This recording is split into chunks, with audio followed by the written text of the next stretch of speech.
Hello everyone, कैसे हैं आप सब। फ्राइडे स्पेशल एपिसोड में आपका स्वागत है। क्योंकि फ्राइडे स्पेशल एपिसोड इसलिए बोला क्योंकि फ्राइडे को सिखाते हैं टेक्निकल।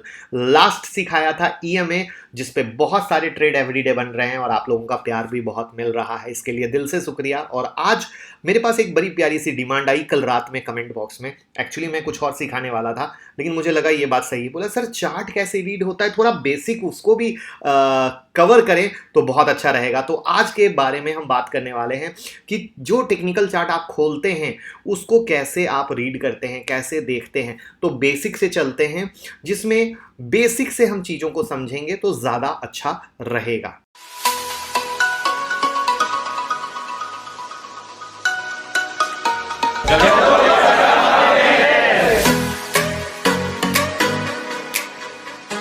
आपके सामने खुला हुआ है ट्रेडिंग व्यू। आप ट्रेडिंग व्यू, इन्वेस्टिंग जो भी फ्री वाला है आप यूज़ कर सकते हैं। कोई ज़रूरत नहीं है कि किसी पेड को लें। मैं कभी भी पेड को रेकमेंड नहीं करता। और रात के 10:30 बजे का शो जहाँ पे हम 2 से 3 ट्रेड देते हैं आपके लिए, वहाँ पे भी आप हमेशा देखोगे मैं ट्रेडिंग व्यू ही चार्ट ओपन करता हूँ। तो अब जैसा कि हमने कहा कि जैसे ही चार्ट ओपन होता है तो सबसे पहले फोकस होता है कि जब हम कैंडल पे कर्सर डालते हैं तो यहाँ पे ओपन, हाई, लो, क्लोज दिखता है। तो क्या मार्केट ने हाई बनाया है, क्या लो बनाया है, क्या ओपनिंग हुई है, क्या क्लोजिंग हो रही है, वो इस तरीके से देखते हैं। साथ में ये टाइम फ्रेम है 1 minute, 5 minute, 15, 30, 45, 1 hour, 2 hour, 4 hour, 1 day, 1 week, 1 month. यानी आप जिस टाइम फ्रेम का बिल्ड करें आप उस टाइम फ्रेम का चार्ट देख सकते हो। जैसे अभी डी है तो ये डे टाइम फ्रेम है। और यहाँ पे ये आईडीएफसी फर्स्ट बैंक है। आपको जिस भी स्टॉक के बारे में देखना हो, जैसे एग्जांपल के लिए अगर हम रिलायंस खोलना चाहते हैं तो यहाँ पे रिलायंस का चार्ट आपके सामने खुला हुआ है। तो इस तरीके से आप अपने पसंद का चार्ट खोलते हो और करते हो। अब यहाँ पर जैसा कि इंपॉर्टेंट हुआ, पहले हाई लो देखना, फिर टाइम फ्रेम, फिर स्टॉक। अब एक जो सबसे बड़ी चीज आती है वो समझने की जरूरत यह है कि जब आप इंट्राडे या स्विंग ट्रेडिंग करते हैं उस वक्त आपको किसी फंडामेंटल एनालिसिस की, किसी भी कंपनी के फाइनेंशियल को देखने की जरूरत नहीं है। उसके लिए सिर्फ और सिर्फ टेक्निकल एनालिसिस काफी है। क्योंकि टेक्निकल एनालिसिस से आप प्राइस की मूवमेंट को पकड़ने की कोशिश करते हो कि प्राइस क्या बोल रहा है, प्राइस कहाँ जा रहा है, प्राइस किस तरीके से जा रहा है। इस बात को याद रखिएगा, क्योंकि अगर बिना ये जो प्राइस चार्ट है, ये बिना पढ़े अगर आप स्टॉक मार्केट में चाहे ट्रेड करते हैं या कुछ भी छोटा से छोटा कदम हो या बड़ा से बड़ा कदम हो, वो अगर उठाते हैं तो इसका एक सिंपल सा मतलब ये है कि आप अंधेरे में तीर चलाने की कोशिश कर रहे हैं और जो निशाना कभी भी जगह पे नहीं लगेगा। इसीलिए स्टॉक का जो चार्ट है ये पढ़ना बहुत ज़्यादा ज़रूरी है। साथ में जो एक सबसे बड़ी चीज़ आती है जो हम हमेशा देखते हैं, वहाँ पे मैं एक जवाब देना चाहूँगा। जब टेक्निकल एनालिसिस के आधार पे हम ट्रेड करते हैं या स्टॉक मार्केट में हम ट्रेड करते हैं, वहां पर व्हाट बहुत इंपॉर्टेंट आता है, ना कि व्हाई। मतलब व्हाट जो है वो बहुत, क्यों नहीं, क्यों के पीछे ना जाइए। What is more important than why, इस बात को समझ लीजिएगा। और उससे भी बड़ी चीज जो सबसे इंपॉर्टेंट मुझे लगती है कि ये जो सारा का सारा खेल है वो डिमांड सप्लाई का खेल है। डिमांड सप्लाई, इसका मतलब सपोर्ट और रेसिस्टेंस। बिल्कुल जैसे ह्यूमन लाइफ में हम किसी चीज़ को मार्केट में देखते हैं तो वहाँ पे क्या होता है, कभी किसी चीज़ की डिमांड बढ़ती है, कभी किसी चीज़ की सप्लाई बढ़ती है। बिल्कुल उसी तरीके से स्टॉक मार्केट में भी डिमांड और सप्लाई का खेल है। और उसी डिमांड और सप्लाई यानी सपोर्ट और रेसिस्टेंस पे हमें फोकस करना है। अगर हम इस चीज़ पे अगर फोकस नहीं करते हैं तो हम सबसे बड़ी गलती करते हैं। अब इसमें एक और सबसे बड़ा इंपॉर्टेंट पॉइंट आता है कि एग्जांपल के लिए मान के चलिए कि हमने किसी चीज में सोचा कि 500 का सपोर्ट है, तो 500 का कोई सपोर्ट है, लेकिन मार्केट ने जैसे ही कोई लो मारा, मान लीजिए 498 का, ठीक है, या 497 का, लोगों को क्या लगता है कि वो जो डिमांड जोन था यानी सपोर्ट था वो टूट गया। प्लीज, मैक्सिमम लोग इसके चक्कर में लॉस करते हैं। ऐसा बिल्कुल मत कीजिए, ऐसा बिल्कुल मत सोचिए।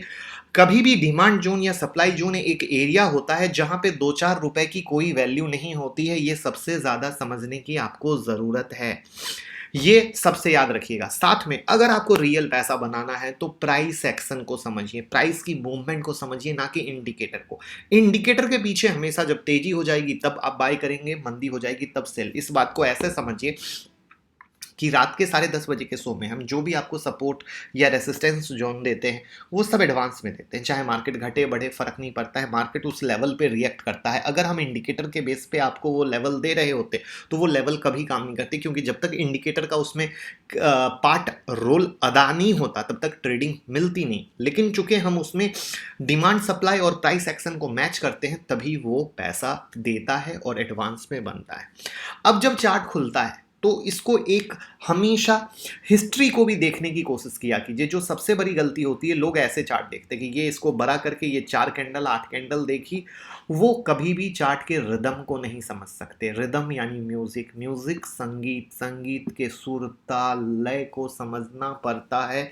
वैसे ही चार्ट के रिदम को समझना पड़ता है कि चार्ट क्या कह रहा है, चार्ट का म्यूजिक क्या है, म्यूजिक अपसाइड का है, डाउन साइड का है, साइडवेज का है, ये सबसे ज़्यादा समझना है।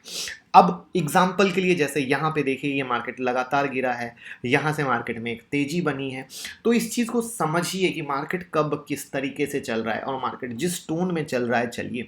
क्योंकि मैक्सिमम लोग जब रात में 10:30 बजे के शो में हम देखते हैं, जब वो लोग अपने फंसे हुए स्टॉक की क्वेरी करते हैं, वो मैक्सिमम साइडवेज स्टॉक में फंसे होते हैं, जो एक रेंज में फंसा रहता है, कहीं से कोई ट्रेडिंग नहीं दे रहा होता है और उसमें फाइनली फिर उनको लॉस हो जाता है। तो मेरा ये मानना है कि ट्रेंडिंग स्टॉक में रहिएगा, पैसा बनेगा।